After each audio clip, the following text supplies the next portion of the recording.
Welcome, fellow synthesizer sickos. I'm Vulture Culture, and this is the Kawai K3 from 1986. And tonight we're going to be making some dark ambient techno music with the help of Filterverse. So welcome. If you're new here, please boop that like button and subscribe to the channel. It really helps keep this channel alive. And we're going to go through why I think this synthesizer in particular is so great for making this style of music. So let's discuss some of what is going on the synthesizer. By the way, I saw one of these on Reverb for $445 with shipping today. The link is in the description of the video.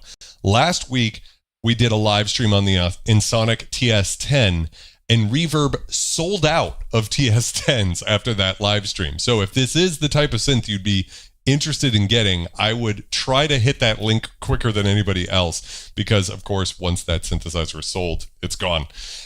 So what makes the Kawai K3 so special is it came out at this very interesting point of the mid-'80s. This came out in '86, where designers of synths were incorporating digital oscillators, but still retaining analog filters and amplifiers. So what that means is that you can get more interesting oscillator sounds. In fact, this was called a poor man's PPG Wave at the time, because although it has digital oscillators, the analog filters are solid state music filters, which are the coveted filters. The same company that made the filters for the Prophet 5, the original revisions, not the Rev 3 even, which is still from the 80s, but Revs 1 and 2, the ones that Dave Smith handmade himself, and the PPG Wave also used SSM filters. So there's very few vintage synthesizers that have SSM filters. Most of them were phased out because of reliability issues. Not that the chips themselves have reliability issues today, more than Curtis chips, I would say. But what it was is the manufacturing of these chips back then, it like for every successful chip, they had to throw away like 8 or something like that. Anyways, Curtis chips or CEM chips took over, but the SSM chips have a different sound and often are considered superior. I myself like the sound of Curtis chips, but that's another discussion. So a lot of people like Sari, after we get a stream going, people just buy them up. The Poly 6 has the same, actually, the SSM 2044 filter chip. Kawai SX240 behind me, that's the synth back there.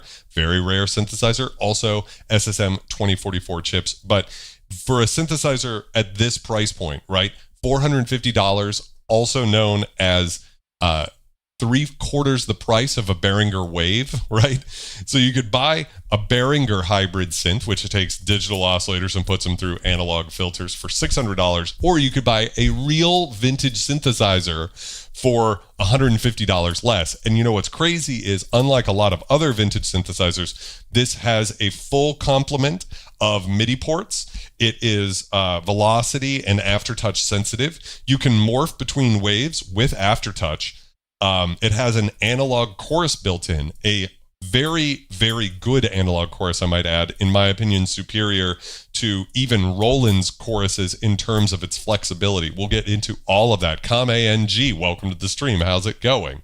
So in terms of value, you really can't beat this synthesizer. Even when they sell for $600, $700, $800, $900, I still think it's an incredible value synthesizer, but especially when I saw one on sale for $445 with shipping, I was like, I have to do this stream this week while it's still up. So someone will hopefully get inspired by it. So let's just run through a bunch of the patches real quick. I have a digital tape echo on.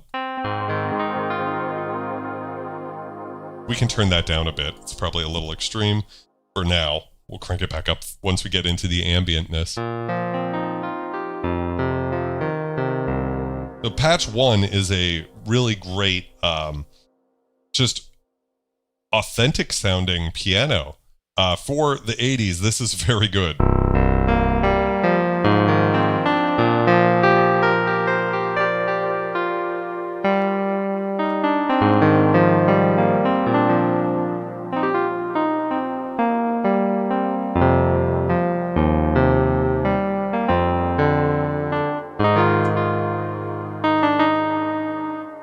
And you can hear that velocity sensitivity.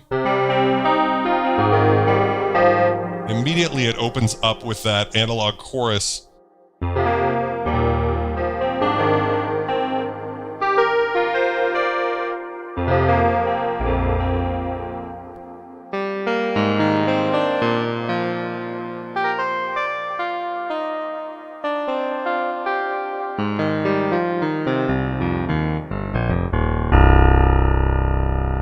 And one characteristic of this synthesizer in particular is that it's got a little bit lower res oscillators than what you would find in something like a DW8000, right?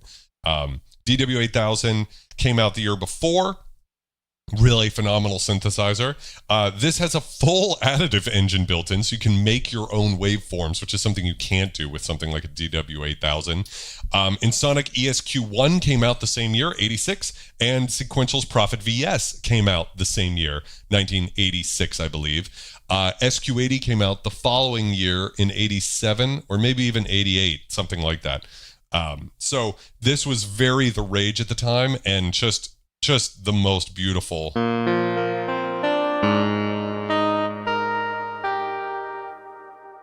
I have done streams on the SX240. In fact, we did a stream comparing the Kawai K3 to the SX240, and they both have strengths and weaknesses. Wow, just incredible. Let me find that on my guy here. Is this it? Where is she? No, she's up here. That's her.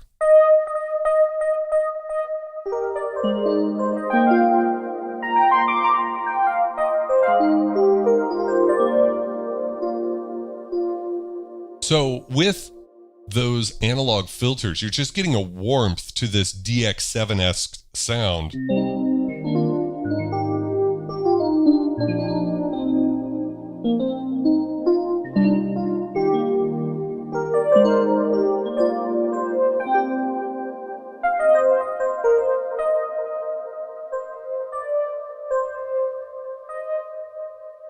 The SX400 is another interesting one. Yeah, so the K5 is totally additive, no analog filters, and very cool. I used to have a K5000S.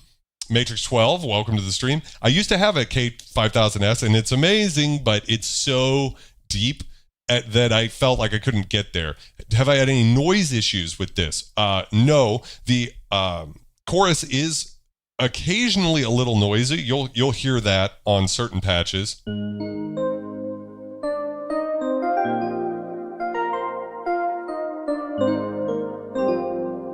Skavenum 2008. I love to talk. I love the sound of my voice. I hope you'll stay around.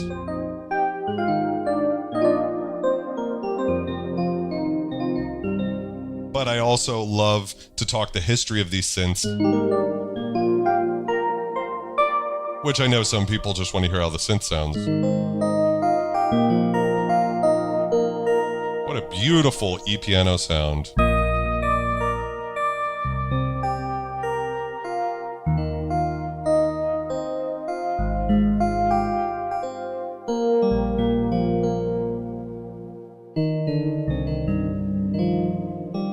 Ricky, welcome.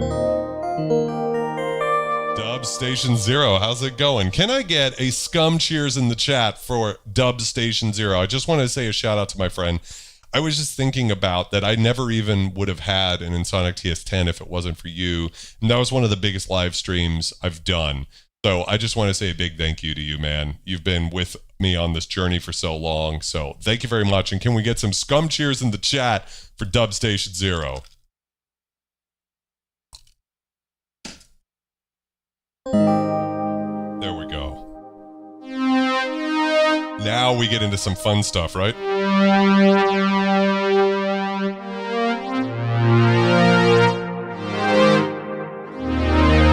Really good strings.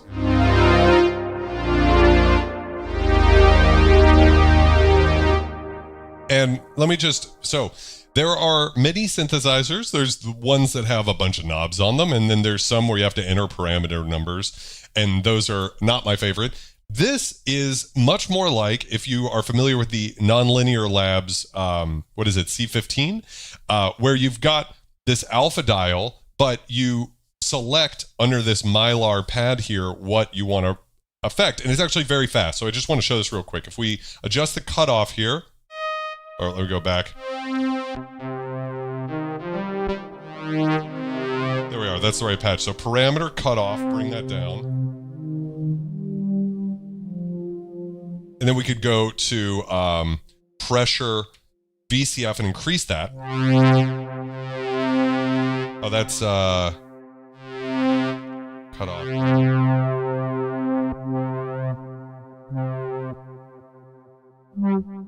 We could control that there. Oh,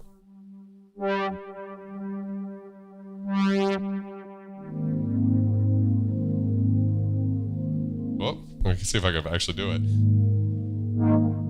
It takes a pretty good amount of pressure on this old boy.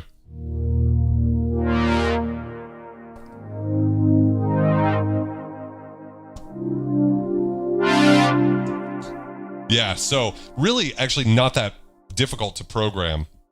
Moving right along, let's check out some more patches.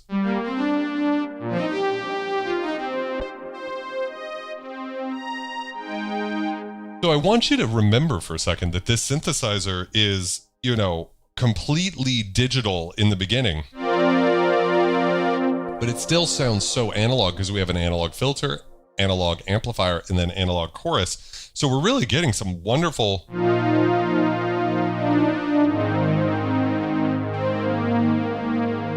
You know, to my ears, I wouldn't know that that's not an analog.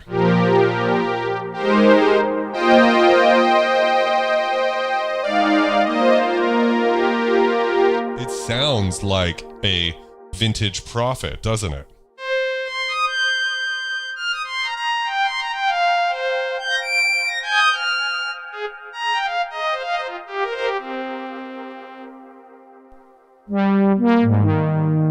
We can go into Oberheim land, right?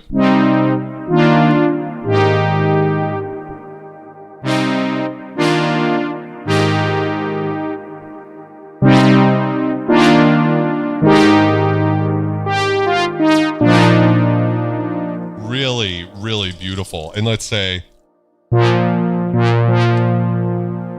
yeah, I would say mine's a little uneven too, just because it's a vintage synth. I could probably pay to have it restored, but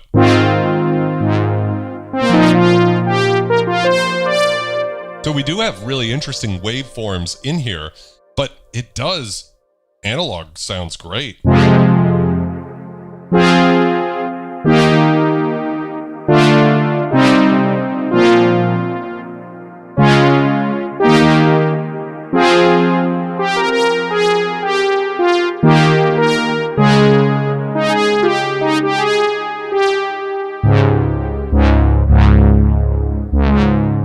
Dude, $445, link is in the description.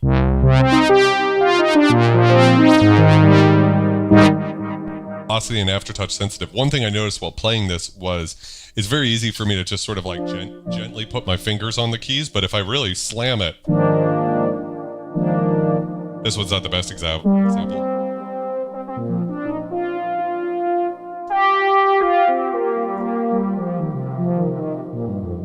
Oh, I didn't realize you had a K3M, so just the rack mount version of this, under $500. So if you don't want to get the full keyboard version, again, cheaper than a Behringer Wave, right? Everybody seems to think is so reasonable. We get some organ sounds, you know, and we'll just, you know.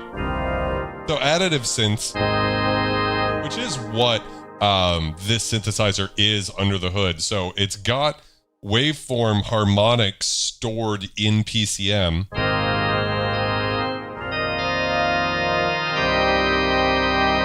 But it can also do additive synthesis. I've done a whole live stream on how to do additive synthesis. That is making your own waveforms from 64 or 128 partials.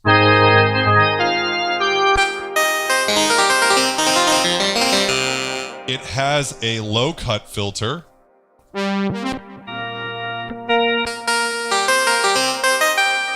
If we go to parameter low cut, you can see that this sound is created by thinning out the sound with that low cut filter.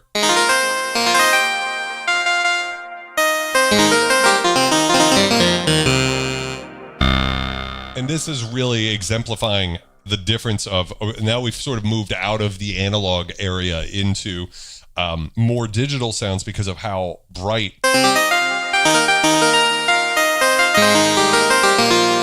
Try to make a sound that bright oscillator wise with a analog synth. I don't think you're going to do it.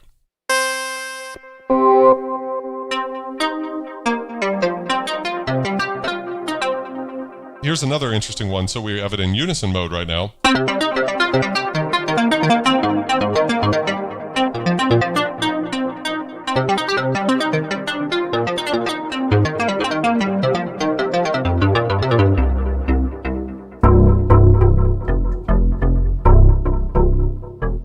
Yeah, really, really good. I believe 128. Keith, welcome to the stream, by the way. Wowza, welcome. I'm gonna take it out of mono mode and just play this as a polyphonic patch.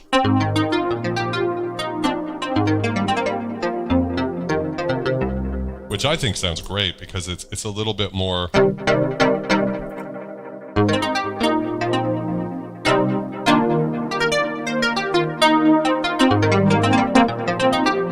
Has more of that PPG Wave type digital or high, just, you know, it's a hybrid synth, right? It just has that. If we want to go into the parameters here, go into the VCA list time and increase the attack.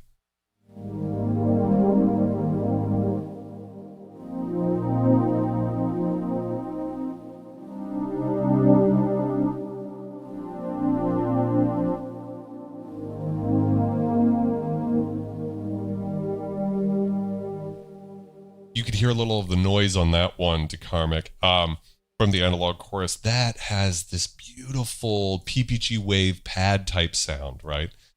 Really, really beautiful. So where were we on this?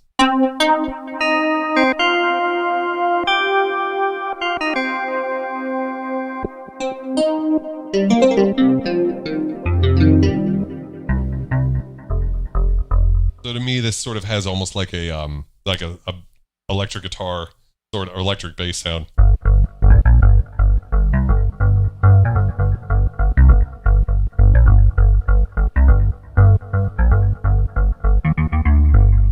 You know, something like that.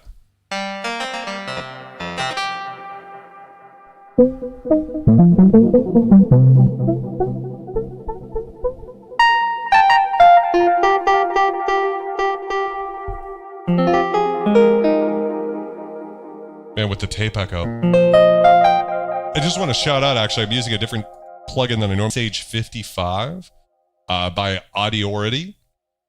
And this plugin is the closest thing I've heard to my Roland RE501. So it's most of the time you see like space echo emulations, and to me they don't sound that amazing a lot of the times, unfortunately, but this one's really good. Space Age 555. And I'm actually, not to get too nerdy here, but I'm using two separate instances of it, and you can see I'm only routing track 2, the right channel, into this. So I'm essentially using two different versions, one for the left, and you'll notice that the repeat rate is different on the left versus the right. And so the reason I did that is I recently did a collaboration with another YouTuber where I used the RE501, and to get it to be really stereo, I just recorded it twice because it's got a mono output with different rates, and I thought it sounded really great. So I've recreated that here, and you can hear just how great it has, that murky character.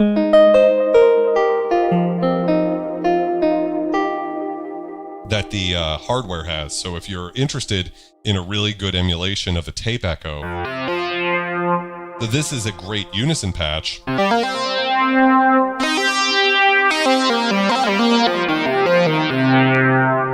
Almost kind of reminds me of Run from Pink Floyd, right?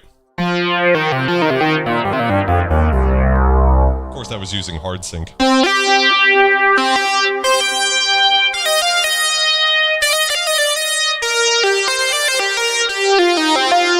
You take it out of mono,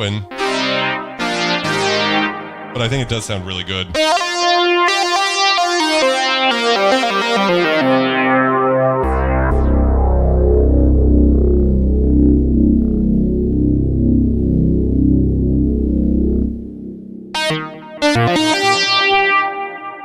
Let's go into parameter. Let's increase the resonance and see what we get.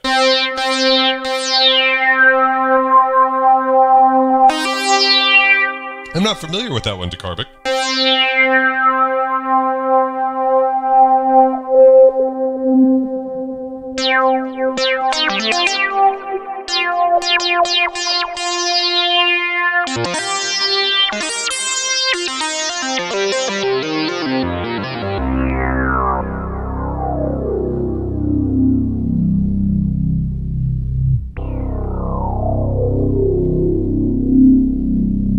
Increase the envelope amount.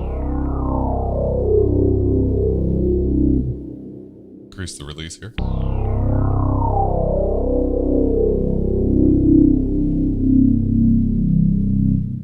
Oscillator, they're both using oscillator waveform 8. We can adjust the coarse tuning.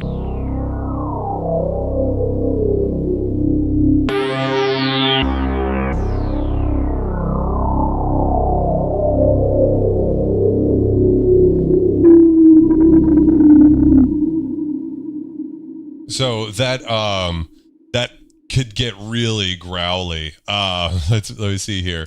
Dub Station says, I bought 4 synths this week. A Korg Triton rack, Emission Synthworks MSW 810. Let me know what you think about that. A Winter Plankton Dasbrum, never heard of that one. And Yamaha DX27 at an auction, which is yours, Alex, for $125. Let me know what you think about it. Sounds great. Sounds awesome. Yeah. Menu diving is not for those who are unable to swim. Beginners always need something to hold on to.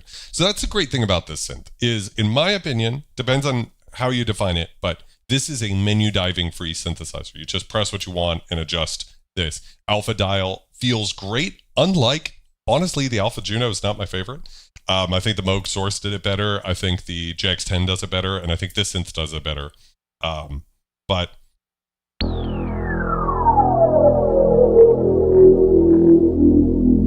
you can hear that it can go fully self-resonant, but only at value 31. Anything less than that,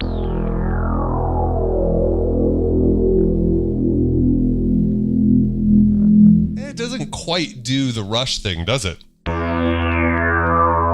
Ah, Trinity.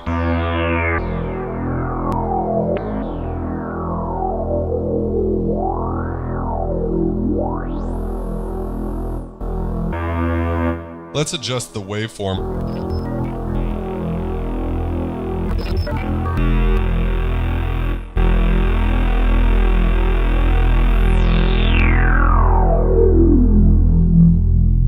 And then try again.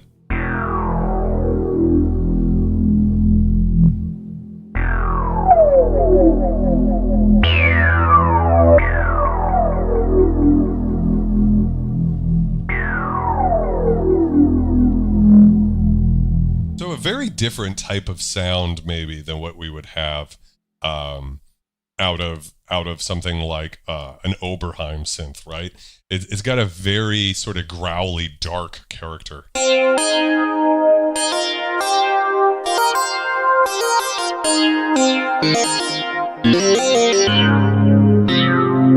You can hear on this patch that we can tune the oscillators into fifths. Very beautiful sort of PPG Wave again type sound.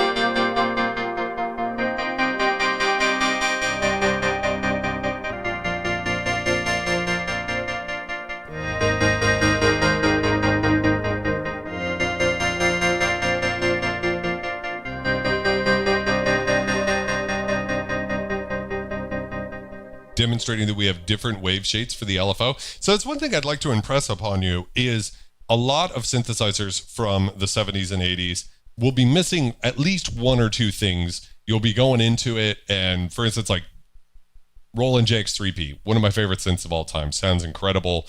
Everybody loved the techno stream we did with that. It's got one envelope, right? No velocity, no aftertouch. This synthesizer has key tracking. It has pressure. It's got aftertouch that can be routed to the LFO that's routed the oscillator. So you can do stuff like, as you increase aftertouch, you get more vibrato. So the routing's actually pretty good. We've got a delay for the LFO. We've got different LFO shapes. You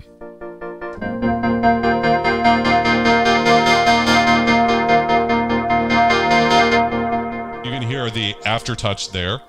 It's pretty incredible. There's really nothing missing from this synthesizer aside from a mod wheel. There's no mod wheel.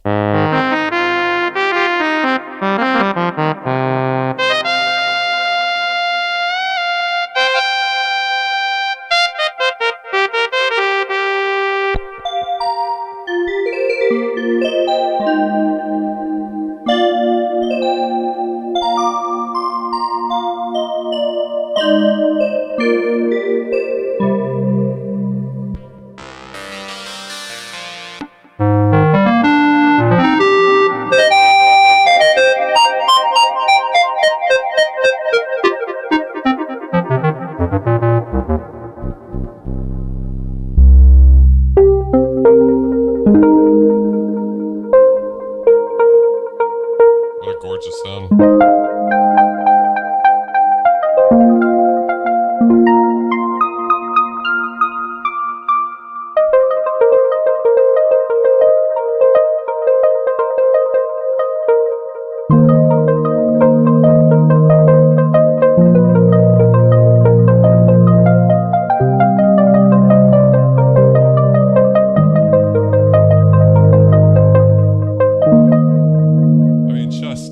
Just incredible, right?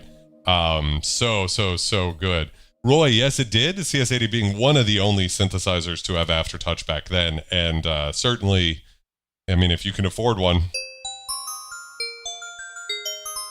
patch is almost like a display that the synth can get as thin and bright and digital as you want.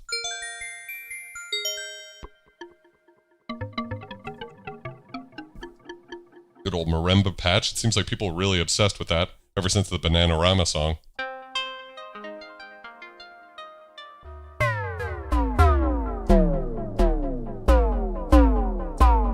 You can see that we can do pitch bend and stuff like that. So that's demonstrated there. One of my favorite patches just because it's so PPG.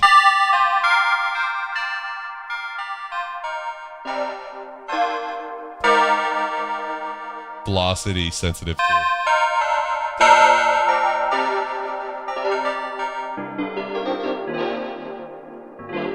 You can play very quiet or bang it.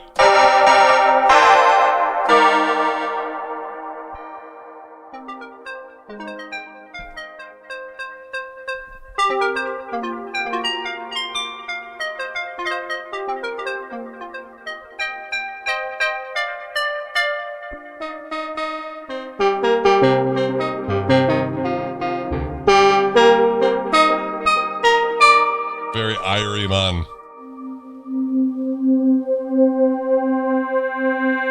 This is a really slow pad that I used in the intro.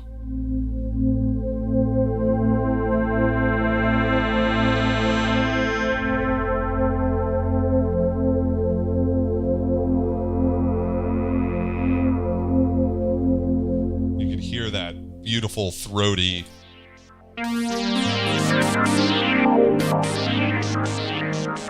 We do have sample and hold.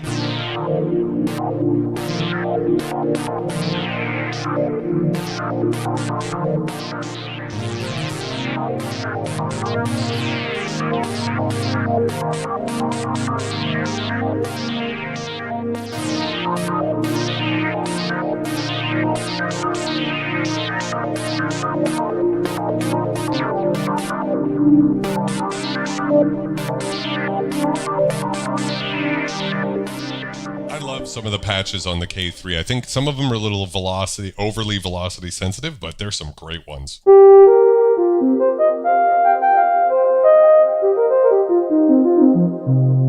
By the way, this will be sampled for the legendary synthesizer sample pack, and that reminds me to tell you guys that we have a Scum Monday coming up this Monday. So what is Scum Monday? That is members only of this channel, a live stream for you guys, and we're going to be running some more synths through the legendary synthesizer test.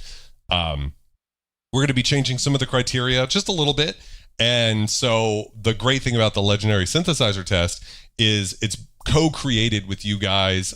People come up with the idea for what the names of the tests are and what are some good ideas and things. So very, very cool. And so that's going to be this Monday coming up, an additional live stream members only of this channel get to check out.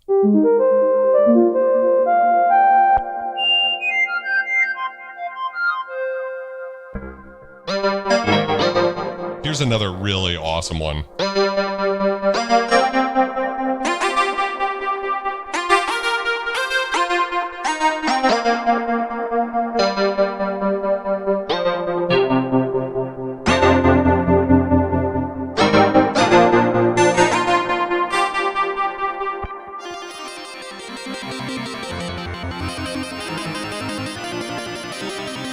Routing the square wave LFO to the oscillator.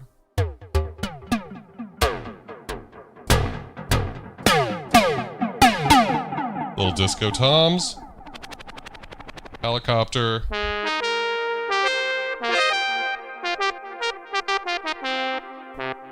For some reason, I felt like ending the presets with a pretty anemic little trumpet sound there. Yeah. I don't know if it is. On the SX240, I know you can re-trigger it. It sounds like this without reverb. If I just pull up the...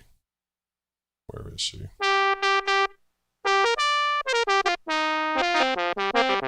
Pretty bad, but some of the patches still sound great.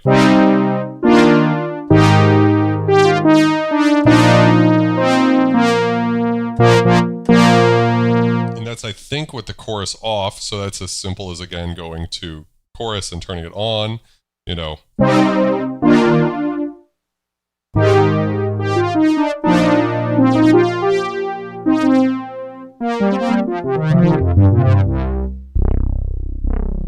hear that aliasing at the top there. Yeah, so it's got analog BB delays. I mean, it's pretty incredible what can be done with it. So why don't we actually get to making some music now that we've actually checked this out? So I always like to just get rid of everything I have before here. Let's delete all of that. Let's delete this.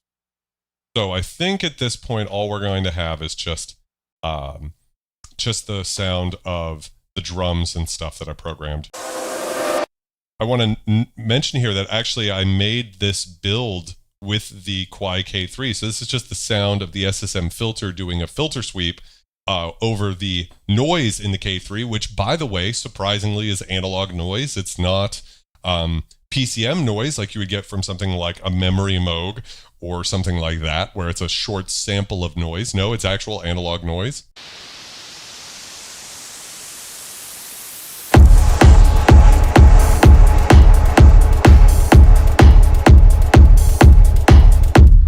The drums are from the Ghost Syndicate Ritual pack.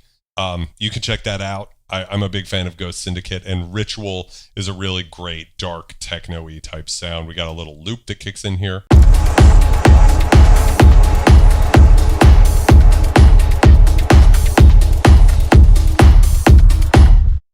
Dubstation, I agree. I do think like the roll-in chorus is the all-end-all like best. But what I will say about this one is you've got a lot more control over it because you can change stuff. Like, so again, if I'm just in here and I'm playing, let me unmute this actually. That would be smart. I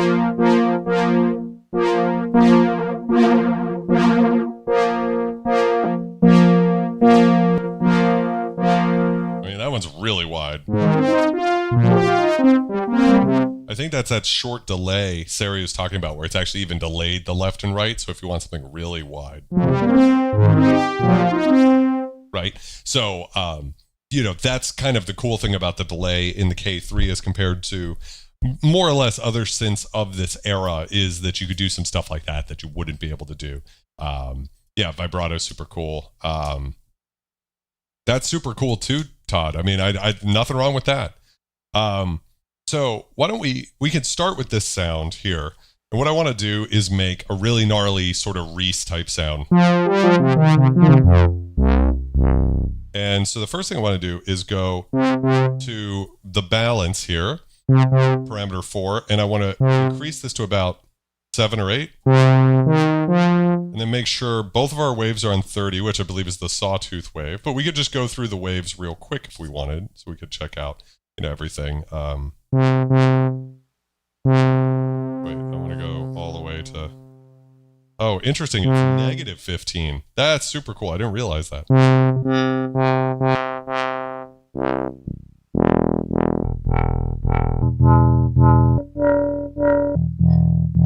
So we have all sorts of...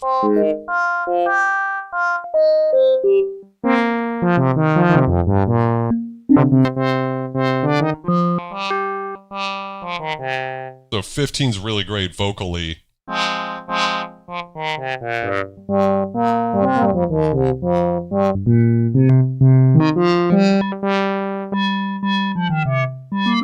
9's really great too, sort of like that, like bell tone.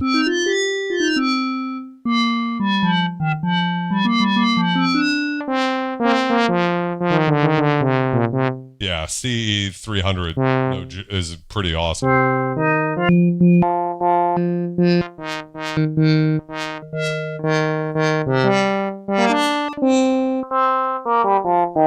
That's like a really mid-rangey, vocally, We Are the Robots type sound versus, let's try that verse of 15. I actually kind of like that one. So we'll go to oscillator 2, where it's just listening to this one.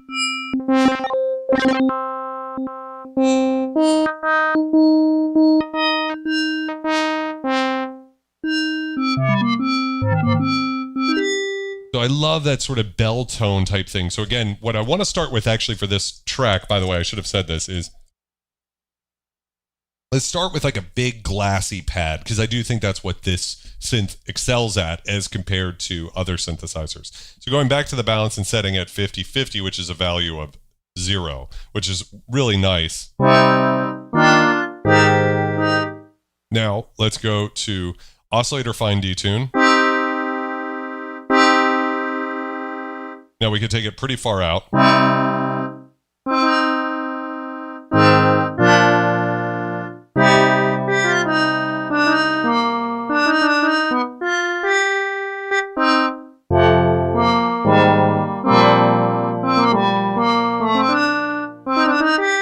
Yeah, that's right, 42. So I actually have done some streams on, like, I've got a couple of really cool old analog chorus pedals. So this is like the cheat code, guys. If you want to take any synthesizer and make it sound a little bit more vintage, you can pick up these bad boys. This is a CE3, and this is a Dimension C, which is the pedal form of the Dimension D. Both of these are from the 80s, and they're both completely analog, and they're both completely stereo, which is awesome.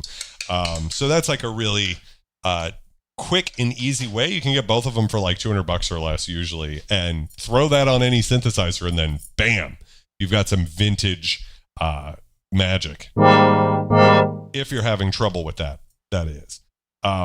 Okay, so let's go into the VCA and increase the release and the release of the filter.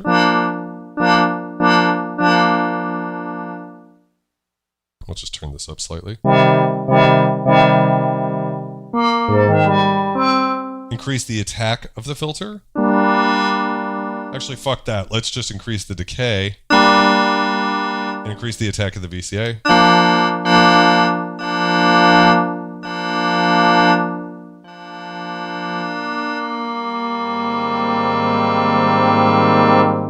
Maybe a little too slow. A little slower. it's a little touchy.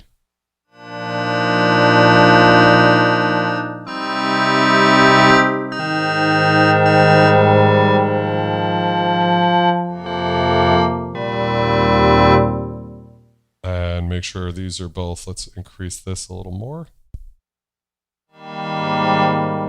There we are.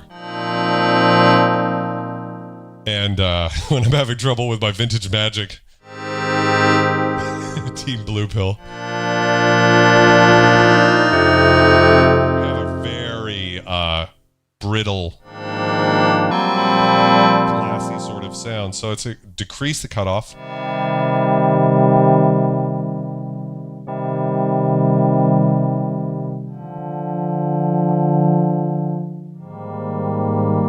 Increase the envelope amount.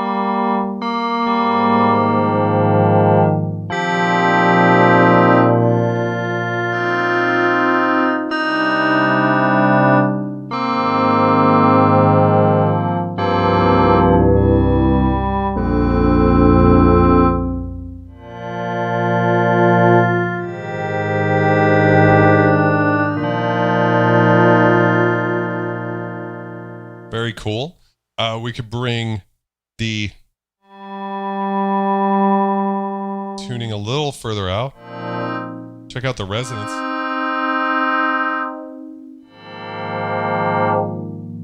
Decrease the decay a bit.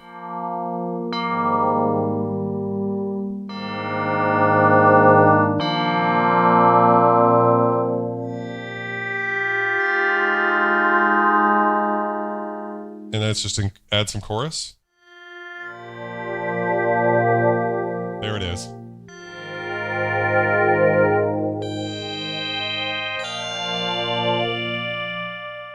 Increase the cutoff a bit, I think.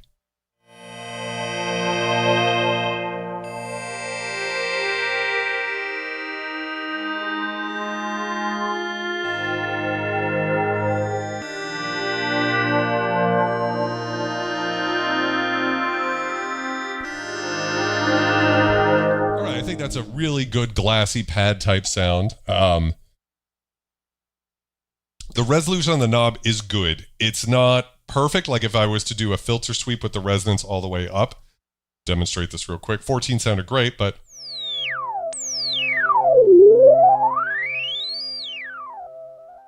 you can certainly hear the filter stepping, but it's not the end of the world. I have stepped on my headphone cable, knocked it out. Okay, so we've got a workable something to go with. Now, let's increase the volume of the tape echo. And so what this is going to do is immediately take us into that dark ambient territory.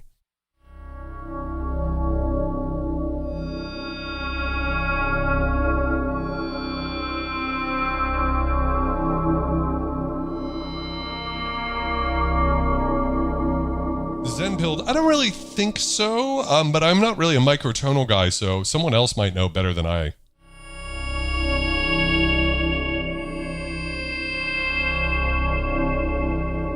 Let me make sure the sustain, let's increase the sustain on this.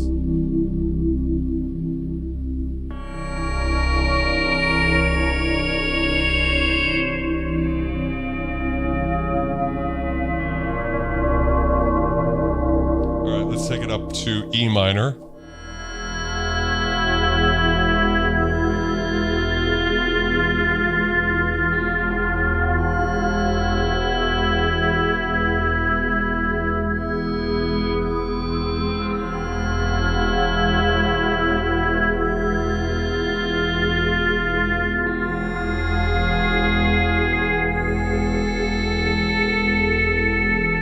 I think that sounds really good. So why don't we record that, right?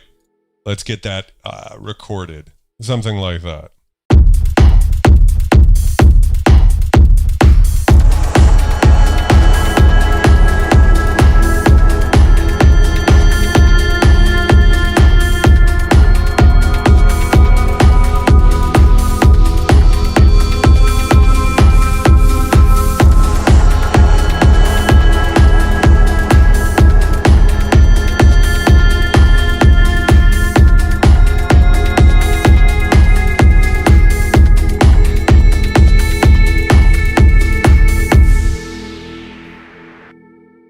ourselves a nice loop here.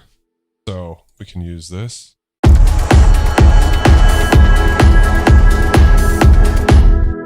Let's just duplicate that. And where the fuck did that go?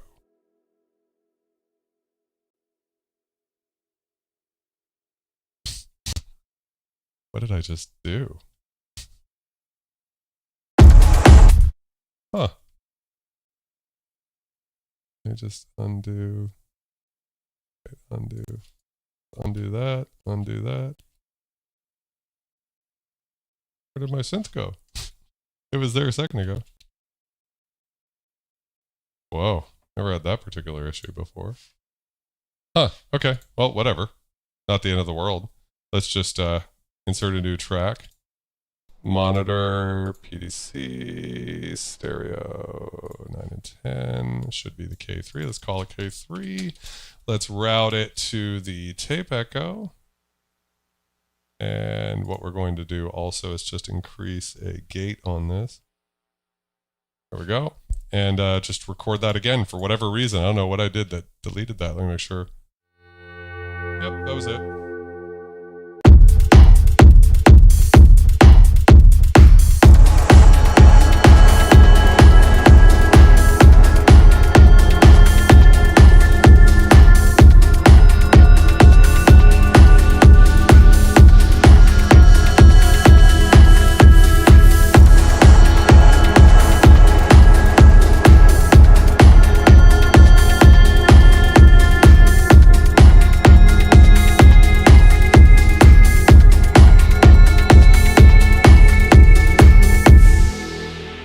There we go. Nice and easy. I don't know what happened. How's it going, Mighty Pinto?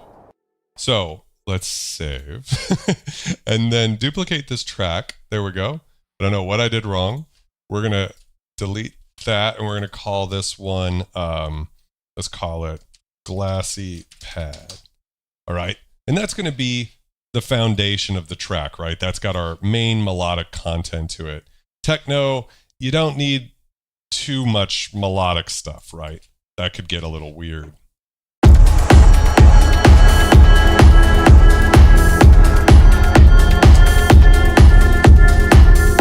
Can I get a scum cheers in the chat for everybody who makes this live stream the place to be every Wednesday night at 9? If you haven't subscribed to the channel yet, what the fuck, man?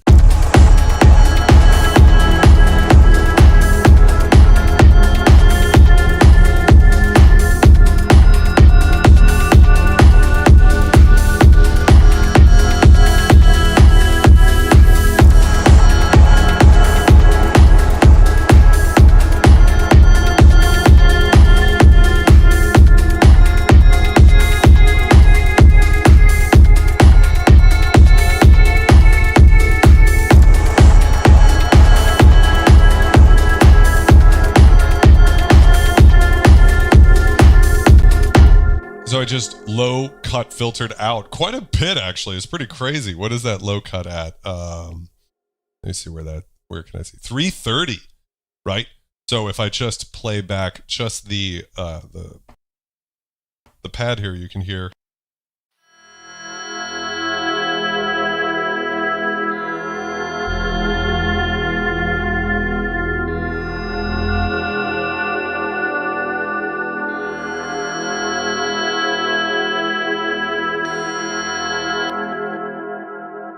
So I love that. Yeah, there is something about a stepped filter for sure. My Fender Chroma Polaris, you can hear some sort of interesting like micro stepping through it. It's kind of like micro dosing, but for stepping. And that's just part of the sound. It's just in there. Okay, so let's create another sound now. Let's just pull up another patch. Patch.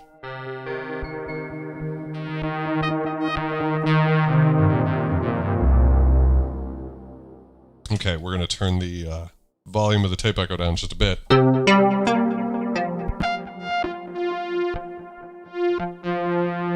And we'll go to parameter, attack.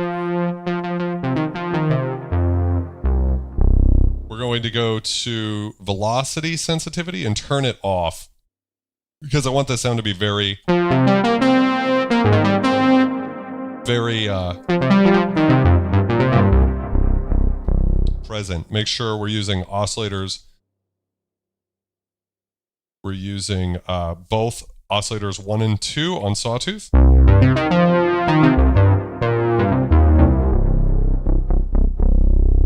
And then key tracking off. We can actually negative key track.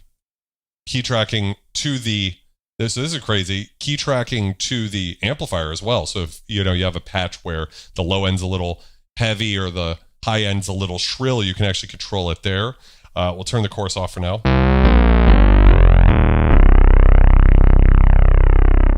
Resonance down, filter up.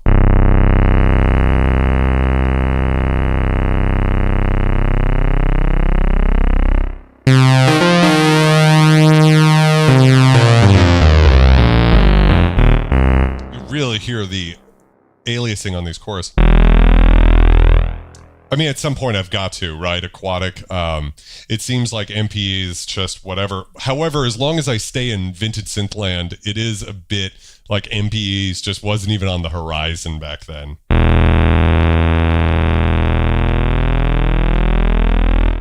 But, the thing is, if you were to make a synth nowadays, it should have MPE because it is super cool.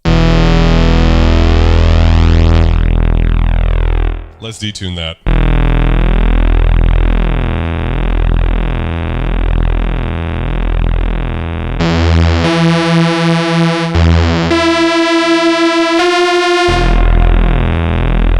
Really great sort of resound.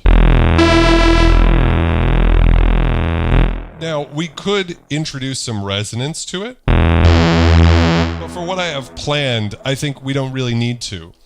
So let's just record something. I think I'm going to do something like this. Oh, I should put it in mono mode and make it even thicker.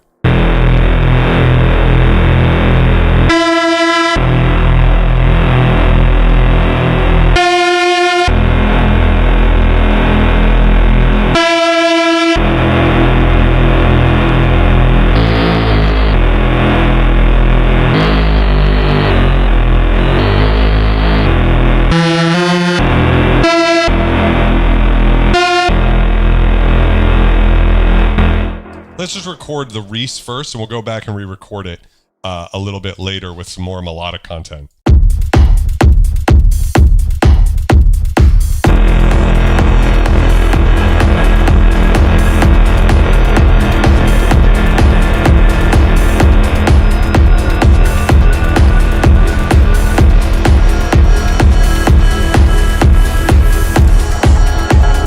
Yeah, very nasty for sure. So let's oh, did I have sustain all the way up on the...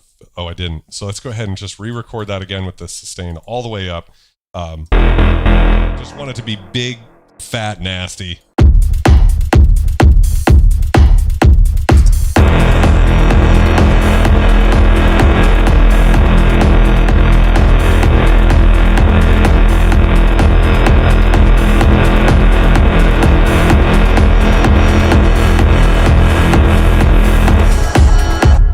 I would love to do a theremin night, actually. That's a new goal. So what we're going to do with this is, again, we're going to just duplicate this track real quick and take it out of record and delete this, and we're going to call this bass. We do that at auto colors to violet, and we're going to open up Filterverse. So this is really the cheat code that I'm using the most nowadays, which is because it's just so powerful. And we've got new filters now, in particular, the evil filter is pretty crazy. So let's just go over a bit of what I want to do here. If you're new to the stream, like Analog Rich, welcome. We do this every Wednesday night at 9 p.m. But so some people have seen me do this type of workflow before with filter and a vintage synth. But what we're doing is we're using the evil filter because it's the most vintage sounding.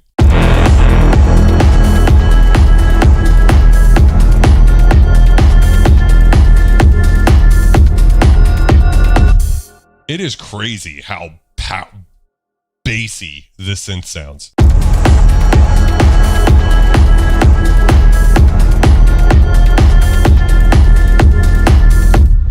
we'll do is we'll open up a sequencer and we'll just pick a pattern. It could be any of these patterns. I like a lot of these in the 70s-ish range for this type of thing. And we'll make it unipolar, which means it's only affecting the filter positively, and we'll modulate the filter with the sequencer.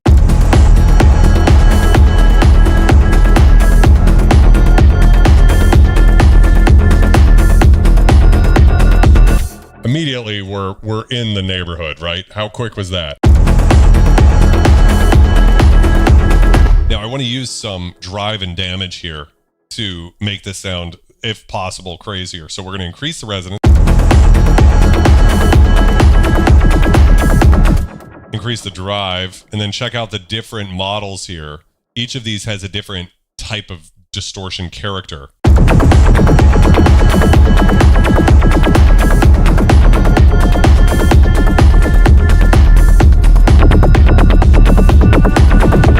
I actually think I like fizz the best on this particular sound. And not too much drive. The synth sounds so nasty already, I don't feel that I need to add anything. Just like 2 resonants.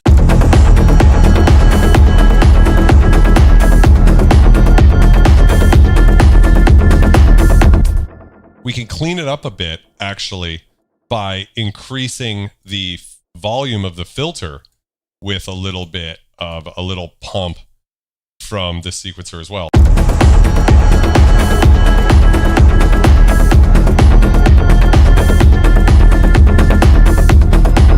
This is definitely industrial ambient or dark ambient techno. The ambient is there, but we also have some dark techno.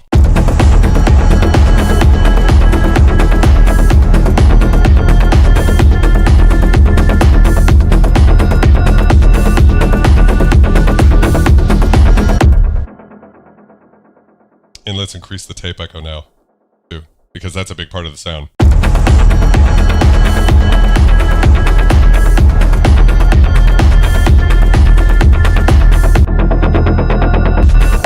So I'm going to go and actually on this tape echo here, let's just low cut some of this because it's getting a little muddy with the bass line going through that.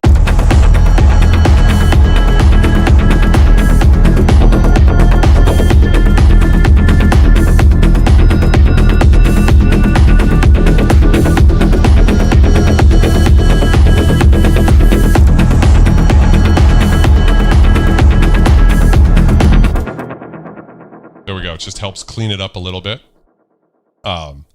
Yeah, it's dark. Now, what I want to do is kind of play around with this because I'm not convinced that was the best possible bass line. I just wanted to get the rhythm figured out with Filterverse and then go back through and re-record. So I'm just going to play around for a bit. There's no real plan here. By the way, I never go into these streams with that much of a plan. It's more fun for me to be able to do it live, have a little sense of danger or risk. Something could go wrong. There's been better streams and worse streams. There's been times where I've been like, God, that was kind of embarrassing. And then there's been some where the magic happens. So we'll just see.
So that middle take right there, really kind of in the ballpark.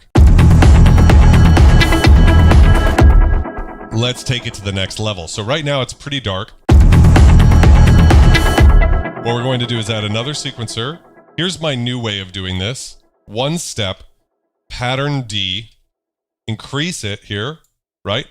And then we can actually negatively modulate this. And you'll see, yeah, it's going to actually take it below that amount. So the idea here is it's a positive saw, or it's a down ramp saw, but we want it to go up. So let's see if this works. So what I'm doing is I'm setting like the highest point, the crescendo, where the song has opened all the way up, right? That's what I'm shooting for here.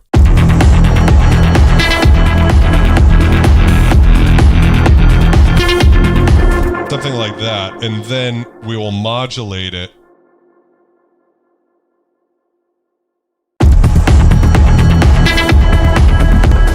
And you can see that it's taking it down instead of up. So it's that counterintuitive thing. I hate this in synthesizers that allow you to have positive and negative envelopes as well as adjust positive and negative levels. So the JD800 and the Ensoniq SQ80 are synths that are like that.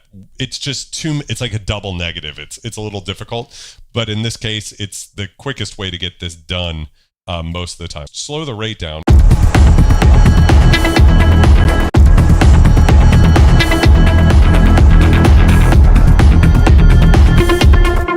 We can even make that more exponential by increasing the shape here.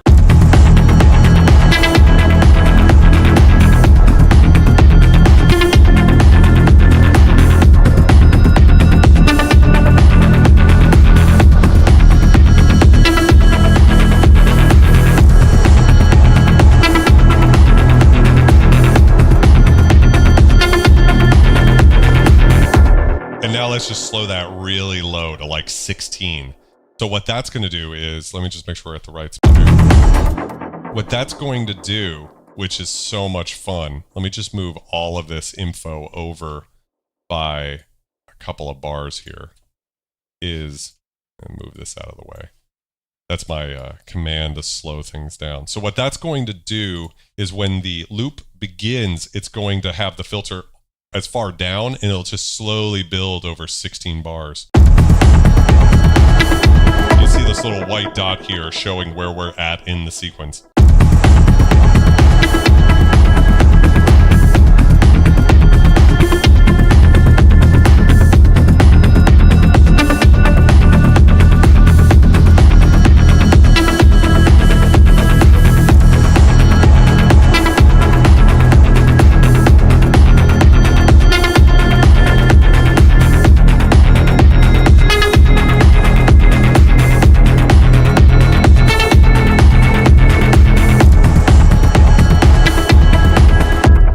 See it just hard cut down right there where all of a sudden that sound.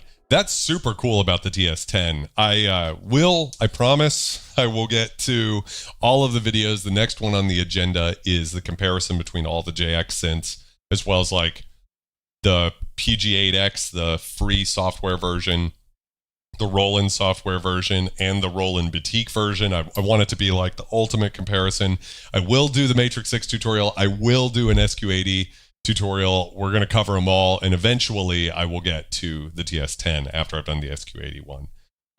So that'll be really fun, but you've got a lot of tricks up your sleeve with the TS10. It's a super cool synth. One of the biggest problems with techno music for me is I could just listen to this loop for 17 hours. You know, like it sounds so tough. This bass line is just brutal. So you kind of ask yourself, okay, where do we go from here necessarily? Because it sounds so good. And, so let's rearrange something. Yes, looks right. About right, like this. And then we'll get rid of that. Bring this over, or mute these guys here. Right? And so we could start the song off with something like this.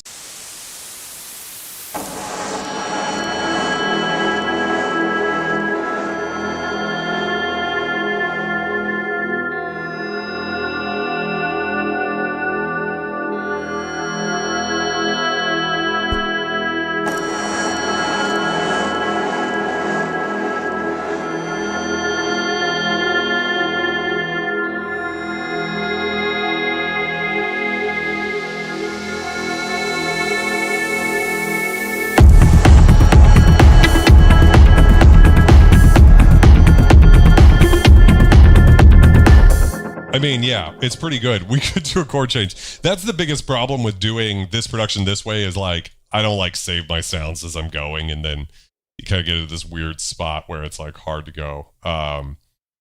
You could definitely change. Ambient doesn't have to be whatever, but I do think techno is kind of minimal, which is why I chose just one.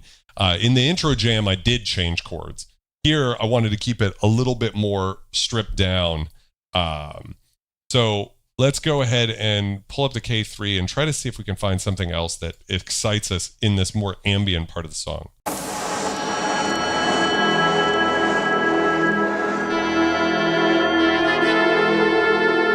Let's see if we have like a decent horn or flute sound. I know there's a few.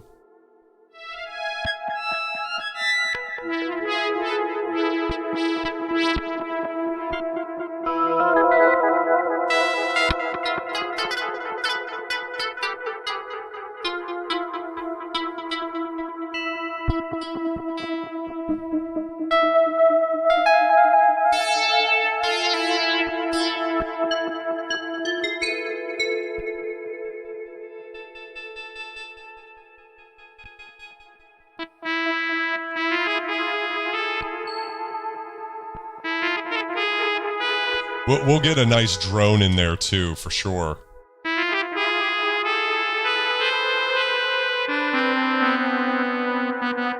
Sort of feel like that lives in the ballpark.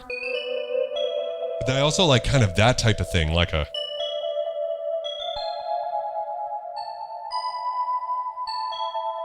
I think that is just such a soft but threatening thing. Venom is not into me ruining the track. I love that.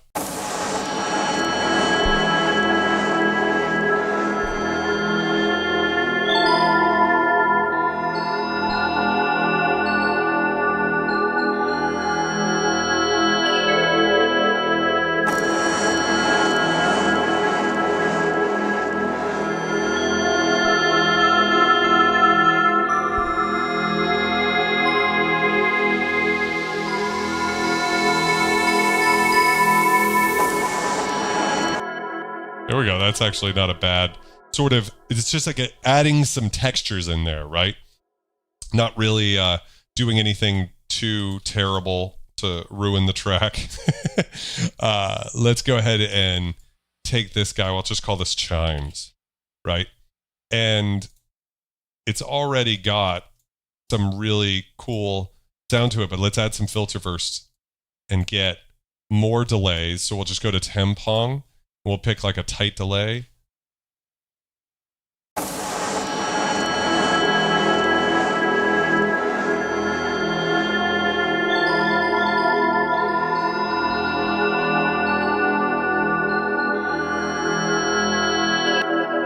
If we want to mask that even more, we could do something like use coils to really take it into like sort of a dark, murky territory.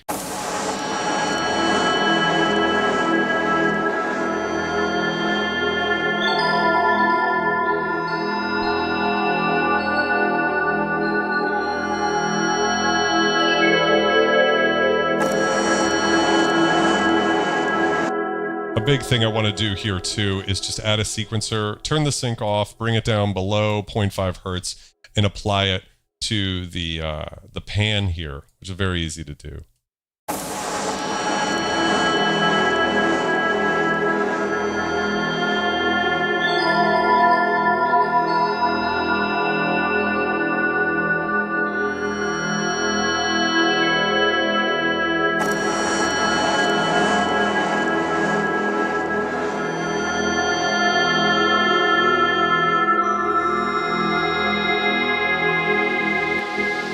Let's go into Filterverse on the pad here, and let's add space.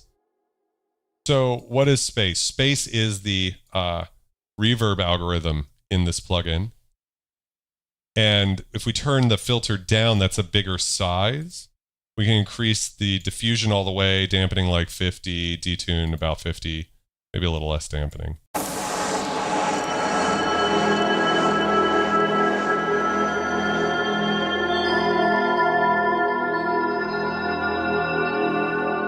You just hear it's just added even more glassiness to it. I've almost used that reverb, almost like EQ. I felt like the attack was a little sharp.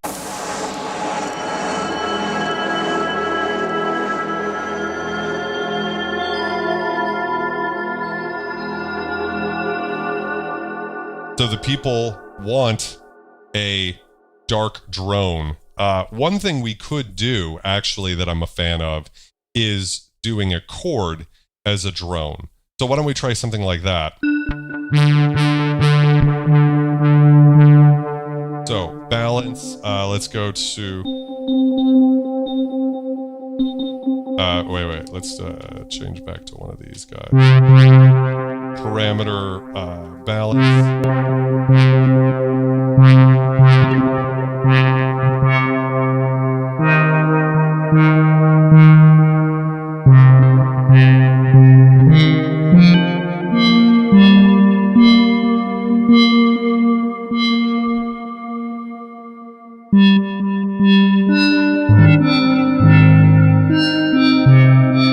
Let's get a little thinner.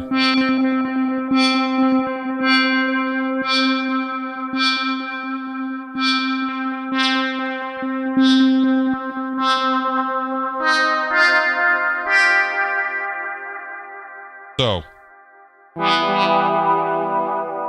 kind of back in that sort of territory.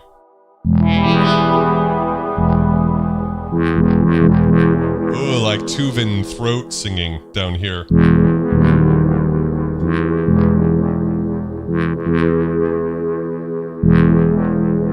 Really not that bad, just like this. I don't even have to really program much. Let's add a different chorus.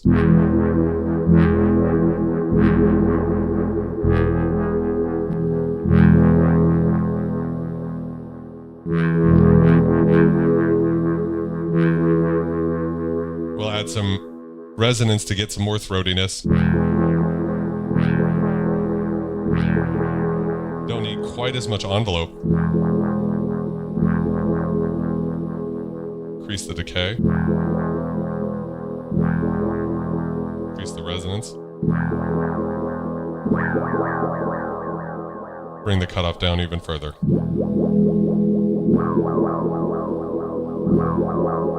See how in that range with the cranked resonance, you really get that sort of throatiness to it.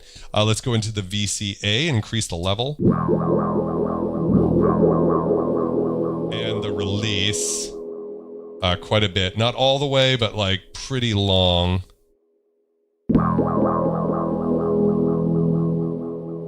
Yeah, so we can have a really big sound.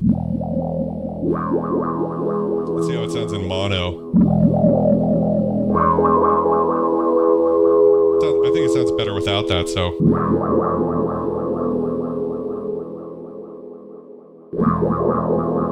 Staying up again. And bring the VCA down.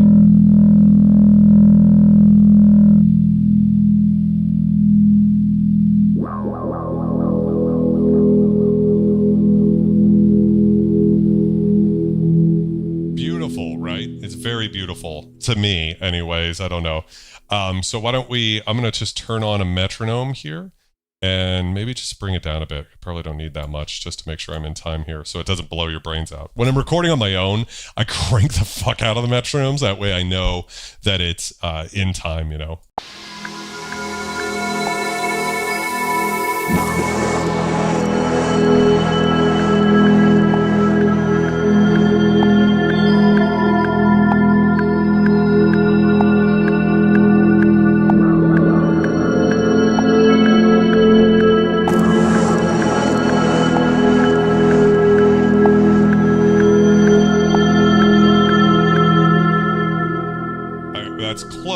I want to adjust this further. I want pressure control over the VCF. I want to be able to do aftertouch modulation on that. So we'll try that again with the metronome a little higher. I actually needed it in this case.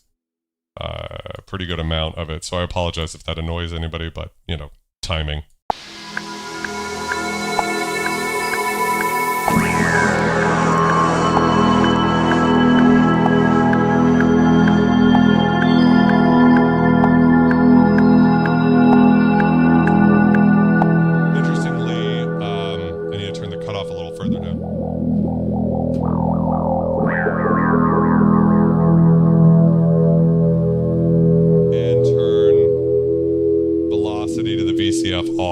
There we go.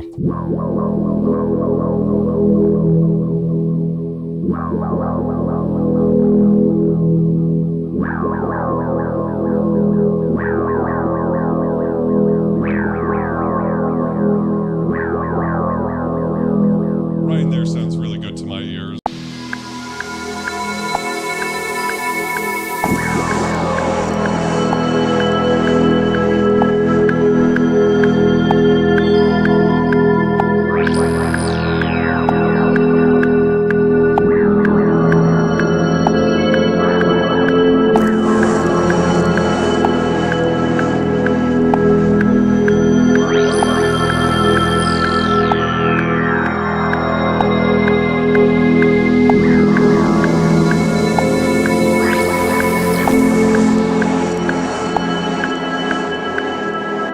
There we go. So we got a really interesting take there. Super incredible way that filter creates those vowel-y tones. Like, go ahead and try to do that with another synth. There's other synths that can do it for sure. Don't get me wrong, but like, if your synth doesn't have that character built into that filter, you're not going to get there. That's one thing about all synths, but a little bit of a thing about vintage synths, which is like, if you try to create this sound on a modern synthesizer, you might spend a lot of time struggling to get there. And then, you know, but that's not to say, like, there's probably some 90s virtual analog synth that could do it pretty good, just by coincidence of how that filter sounds. You know, you can't always get there though. So let me go ahead and duplicate this guy. We'll call this the Tuvan drone.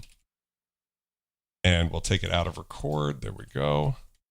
And we'll drag that down. And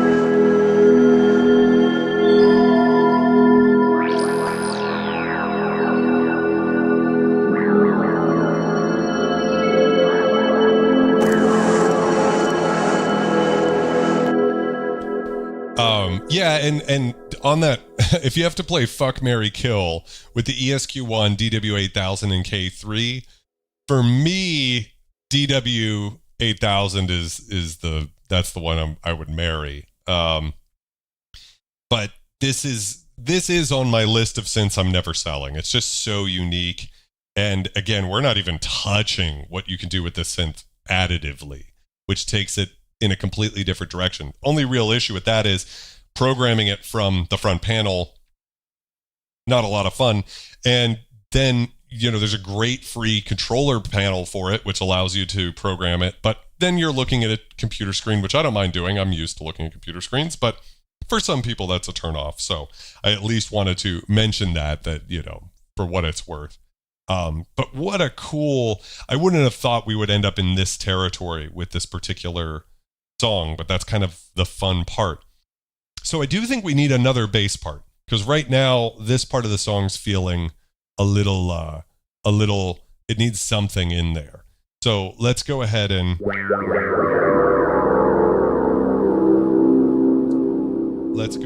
turn the routing down to the tape echo a bit, because for a bass line, on this idea for a bass line, I don't think I need that much. Let's turn the resonance down all the way, and let's turn the attack down all the way. And we'll change the waves out so they're a little thicker.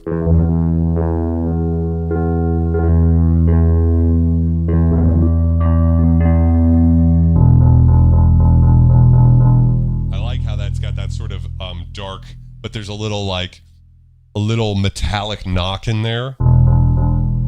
Let's change the chorus. Let's change the chorus to just setting 1.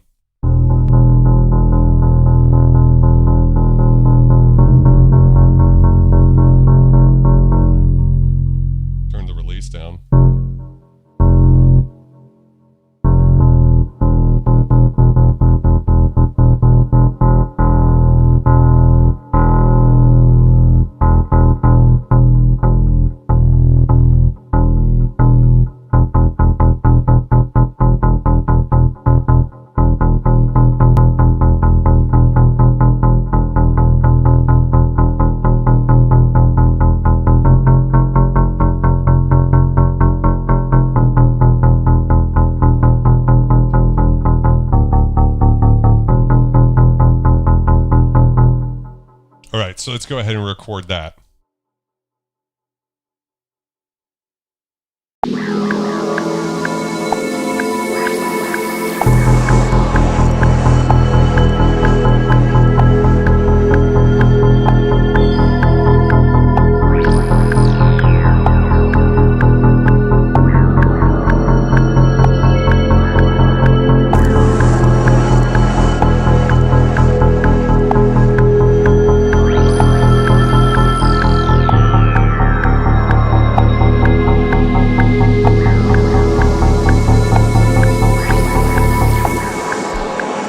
Obviously, that's not in perfect time, right? If it would be easier to do it with a sequencer, we could hook up MIDI and do it real fast.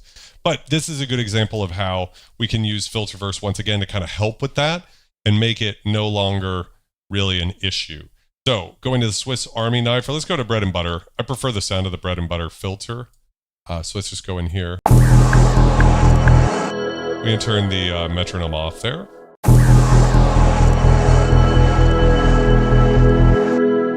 For now, I'll turn off a couple of the things.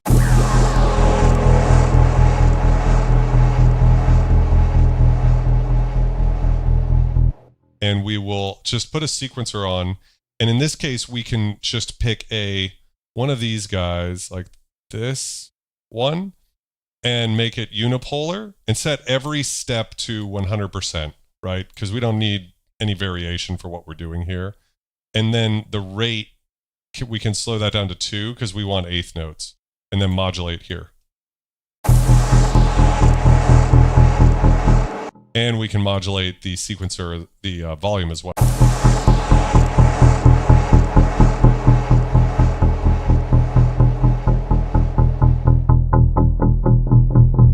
Resonance actually sounds really good.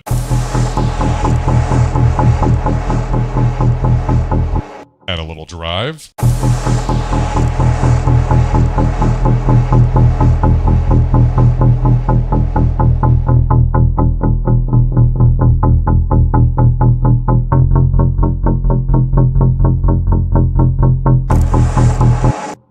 Really cool sort of dark sound. And now all of a sudden it sounds like I played that in fucking time, which is great. So we'll call this we'll duplicate this. We'll call this the ambient bass. Because it's less of a thing. And now we can turn up, by the way, the send to the tape echo and drag this into the track here. So turn it way down and just blend it in. We don't need that much of it.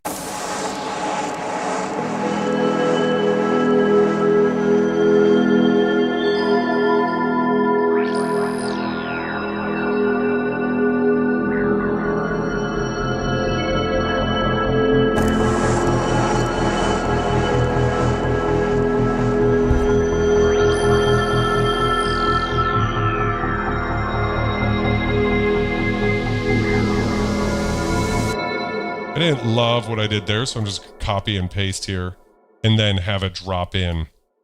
So we have ourselves a little fun something here. Let's do this. I don't think we need the other stuff. So let's just see how it sounds so far, what we have.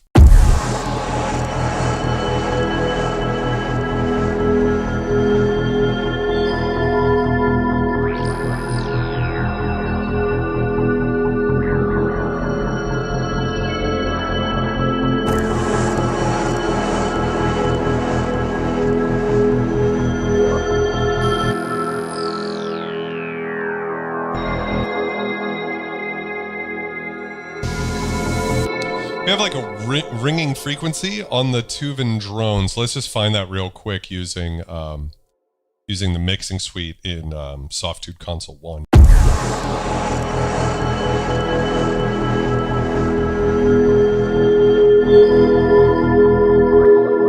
Pretty easy to isolate it, right?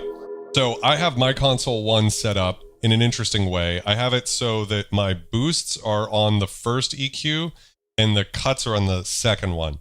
So I'm going to just bring that down and out of there, right around 400 hertz.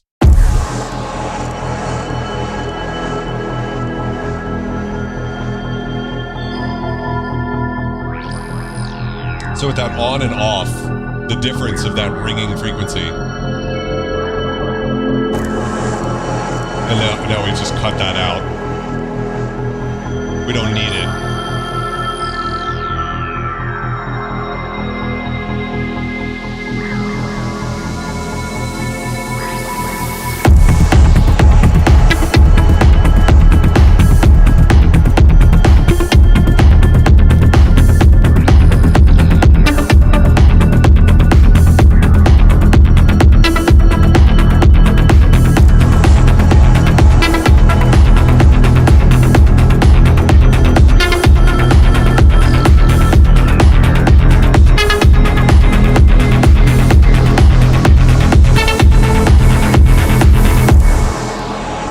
Sounds great. Why don't we loop that and take it another spin?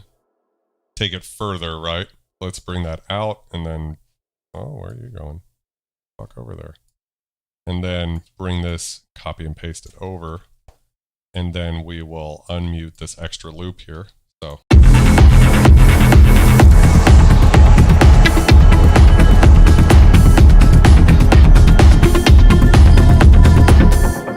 Here's the loop on its own, just so you can hear what it sounds like.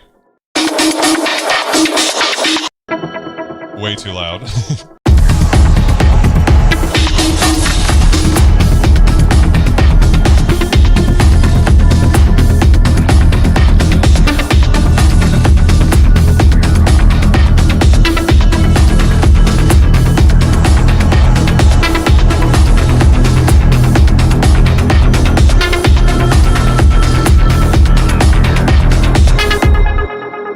Let's drag this over one, and then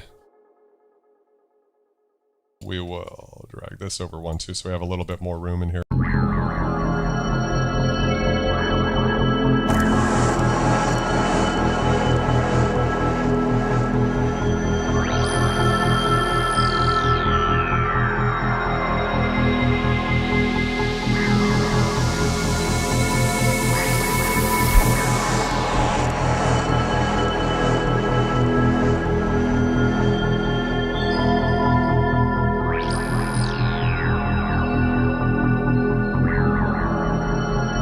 Man, that Tuvan drone sounds so good with that crazy resonance.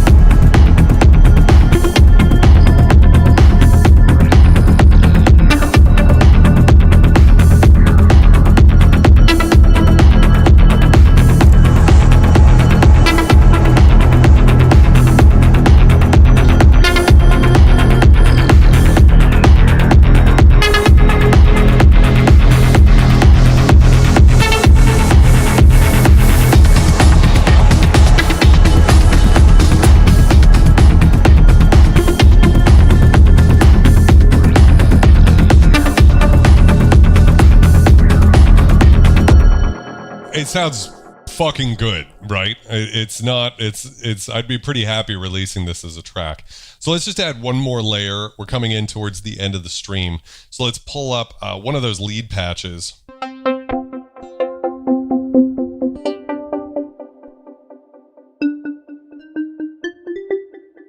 I still have Filterverse on this? Yes, I do. That's what's happening here. I was like, what is going on here? Let's pull that off.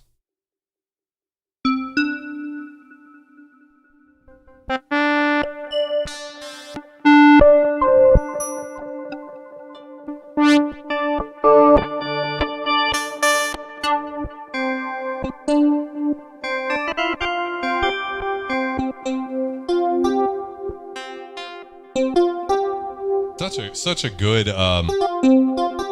like almost guitar type sound.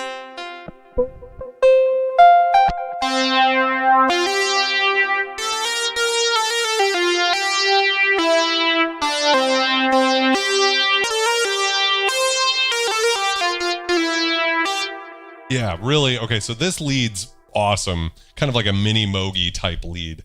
So why don't we focus on something like that we could do in this area?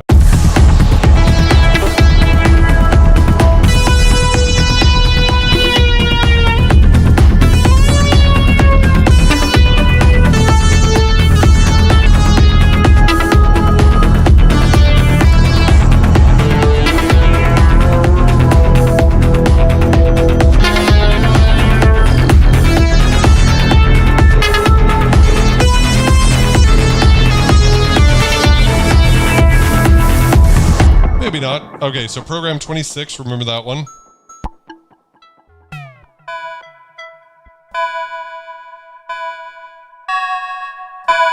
All right, so this is one of my other favorite patches. So let's go into the parameters, and we're going to disable velocity to the filter and the VCF. Because I want to be able to play it live. If I was recording this and this was like a final track, I would have some velocity. Maybe we'll put a little on.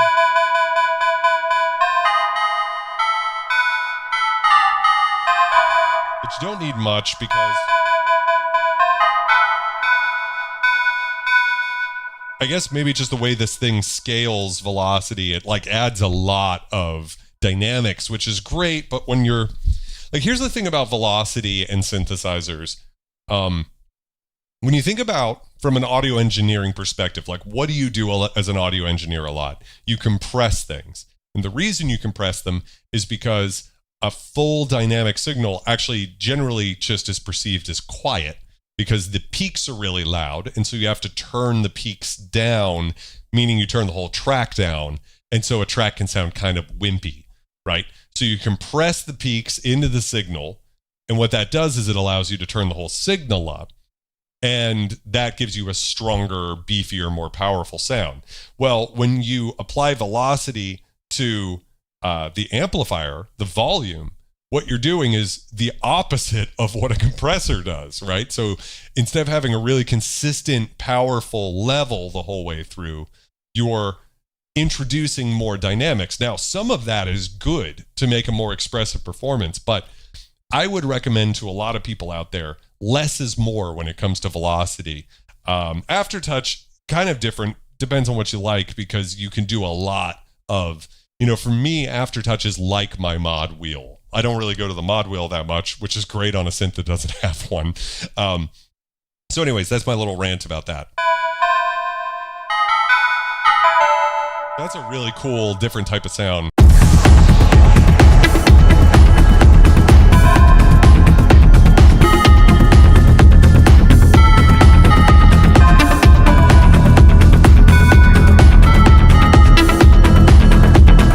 Yes, I would not call this an Arabian theme necessarily, but what's happening here is I'm using a Phrygian dominant scale. So in music theory, what scale would this be? This would actually be, what is it? B minor, right? Yeah, B minor. Yeah, B minor. This is B minor. Right? Now, if we make this and we turn this into, I'm sorry, A minor. So we're just in fucking A minor.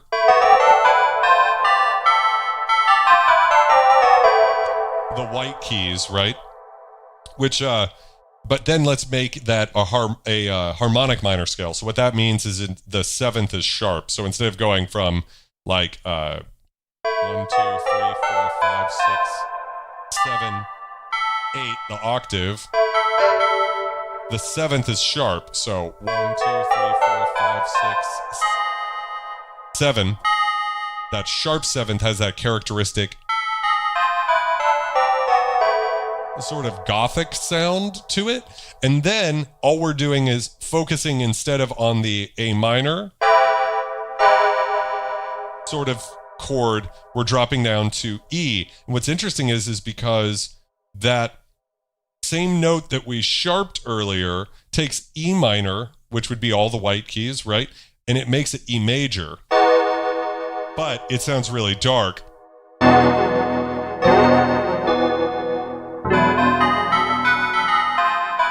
And is associated with more Middle Eastern style music, but it could also do a whole lot of other stuff. And then, for what it's worth, we're in E. We drop down and we go to D minor, right? D, we could then get to the double harmonic minor scale that Hans Zimmer used to create Dune, what is it? Yeah, so yes, that's correct. That's the easiest way to think about it, 40 Thieves. Dominant Phrygian is just harmonic minor, but played on the fifth as the root. So definitely such a thing as that. Anyways, that's enough music theory.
So we have ourselves a little synth solo there. You know, not my finest work, but it's good. It'll work. One little trick here, and you've seen me do this before, is let's just low cut out some of that because it's got some, or we might pull out a frequency. Let's look at the graph. That'll help us give a clue.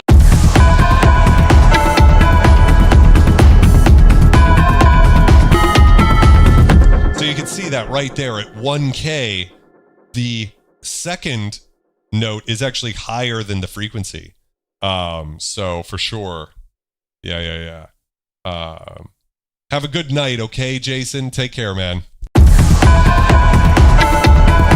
So we can either try low cutting that, or we're going to lose the fundamentals. So instead, let's just pull out that high frequency. And by high frequency, I mean it's 1K, but in this case, the notes are so high that we have to go all the way up there just to get to the second harmonic.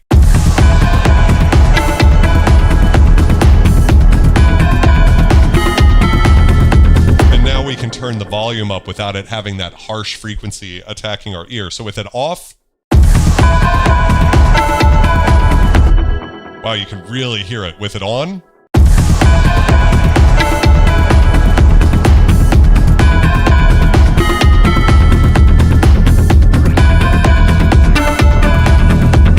and I'm actually going to turn a compressor on and just add a little bit of compression.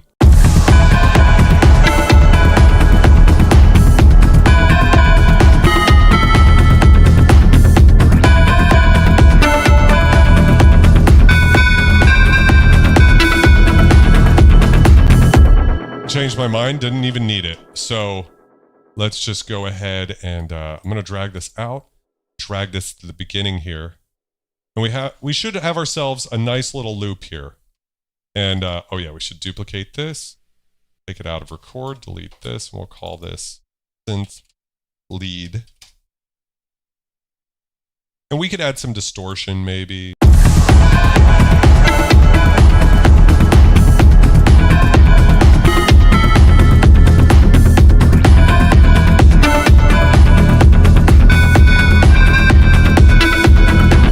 Just used a little console one there, added a little distressor distortion. So here's our loop.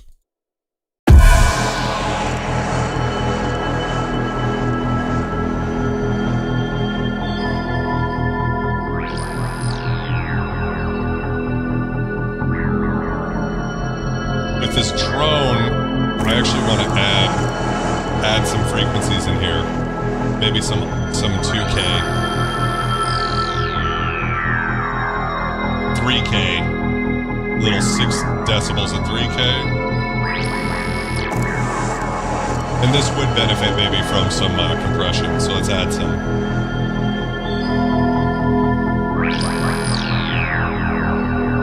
Just to kind of bend in the, force those peaks into the signal a little more. So we got 6 decibels there of compression. It's behind my cam.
Didn't need too much in there.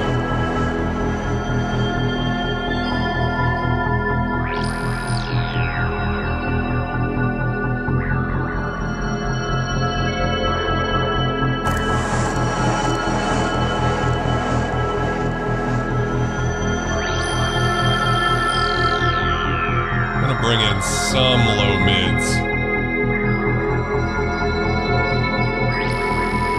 on the pad.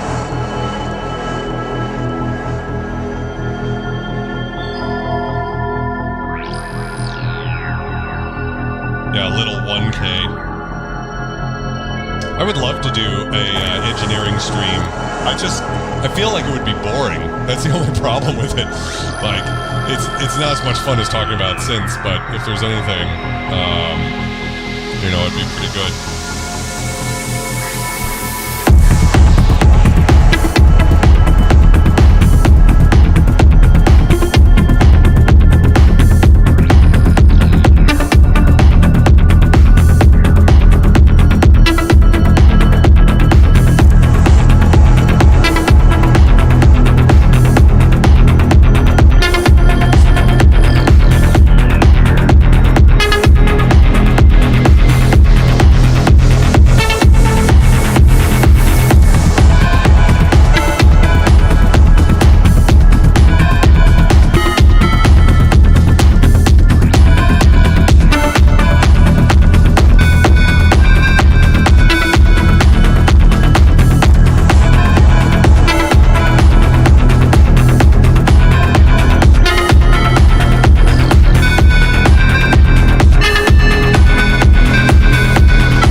Another reason this track sounds the way it does is because Juno Reactor, I'm like the biggest Juno Reactor fan. So, those classic records like Labyrinth and Shango have this sort of ethnic, dark flavor to it. So there's definitely some rip-off happening here. I had a lot of fun doing this stream tonight and checking out the K3 as an instrument. I think it's gotta be one of the contenders for most underrated vintage synthesizer or synthesizers of all time. Just so beautiful and unique. There's no other synth like it. And for that reason alone, it's valuable to me. I will say this about it, comparing it with the ESQ1 and the DW8000, if you had to have only one synth, I'd probably pick one of the other two, because this doesn't have quite the oscillators that those synths have. This is a glassier synth. It does it honestly does the DX7 and PPG stuff better than those other two synths. I don't think the DW8000 does, electric pianos all that well or anything. This sounds really good. And it's probably because they had been working with additive synthesis. And the K5 came out the year after this and was an all additive synth. So you can kind of hear that additive thing. So even like the piano sound is definitely an additive resampled piano, if you know what I mean. Yeah, so this is just some incredible piece of hardware. And I always say, if a vintage synthesizer has analog components, it's going to maintain its value. If it's an all digital synth, there's certainly some that will maintain their value. But I do think a lot of people have the perception that digital vintage synths are recreated in VSTs really well, and analog not so much. And something like the K3, that analog SSM filter is just really special. It doesn't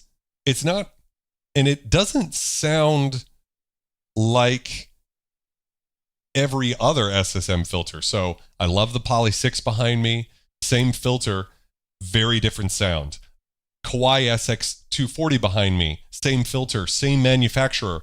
Very different filter sound. I've done a stream comparing these two synths. It's worth checking out just that section, like 20 minutes in or so, because you get that difference of the flavor. This is a flavor synthesizer. I think it does glassy, dark, low fidelity, mysterious sounds really well. It's very dark. It is a very dark synth. So, you want to produce like a modern EDM track, you're going to struggle with it because it's just so, it's so distant without those upper mids and treble frequencies, aside from the filter, which can really scream. You might be always looking for a little bit of something to grab onto, right? So it's gonna not be for everybody and not for everything all the time. But if you want like warm analog sounds, it actually does that really well, as I demonstrated earlier. It can kind of fake those warm analog Oberheim-y Prophet 5 type sounds really well. It can do bass, and then it can do PPG Wave really, really well. And it can do DX7, but warm, and not too warm like the DW8000. That thing is like so warm that, to its detriment maybe. So with that, yeah, dark synths for dark moods. So for me, just a really, just an incredible instrument, and it was a really fun stream tonight, hanging out with you guys. I save all of these. I don't release them. I need to do a release maybe on my Bandcamp of some of these jams that we've come up with. The Private Pile says, I got a K3 recently, no ROM card, but it has the other sounds on it. Should I reset the factory sounds or stick with the extra ones? You can always reset these synths by holding the first three keys down when you turn it on, right? I can't remember if you can sysx sounds in. If you can, you could probably just factory library. You can always, reset it later. So I would probably try to hold on to those sounds or try to get them off the synth somehow, if possible. Hey, Jim, we're just wrapping up the stream tonight. So, yeah, it is a super fast synth. So with that, I think there's a good place to call it for the evening. I had a lot of fun. This is definitely one of my fun, or I think this like dark ambient techno thing. I didn't mean to, but this kind of feels like the type of music I would like to do in the future if I ever started playing live again, because I notice like the more industrial stuff, the world I come from, has a lot more like attack, and I kind of like these big spacey sounds, but still driving kick and bass lines. So yeah, I would dump to 6x if you can. And that's another great thing about the synths from 85, 86 and onward, is most of them are very good with sysx and MIDI and programmers and stuff like that. So they make it real easy to work with them nowadays, Yes, and Sari, I've done a live stream on the controller panel, and it's amazing because you can use it to create your own waveforms additive. Yeah, Skavenom, welcome, to the stream. I don't think I've seen you here before, so I hope you come back sometime. Yeah, I bet that I know FLA used the K4 on the Caustic Grip record, which I have right over here. I have the single from it. So this is a Provision from Frontline Assembly, the record. And they use the K4 for the strings on this off of that record. So definitely a K4. I don't know if they used a K3 though. No worries, Jim. There will be one next week for sure. I haven't decided what it will be yet. Also, there is a members only stream on Monday. So that'll be doing the legendary tests on some of the synthesizers I've sold already. I think I'm going to do the Korg M1, JP8000, Casio HT6000, I think is what the model number was. A couple of those. So anyways, I'm going to call it a night and I'll play the song out for the outro. So you guys have a wonderful one. Thank you for being the excellent human beings you are. I can't wait to see you in the next video. Have a great week. Stay safe. Good night.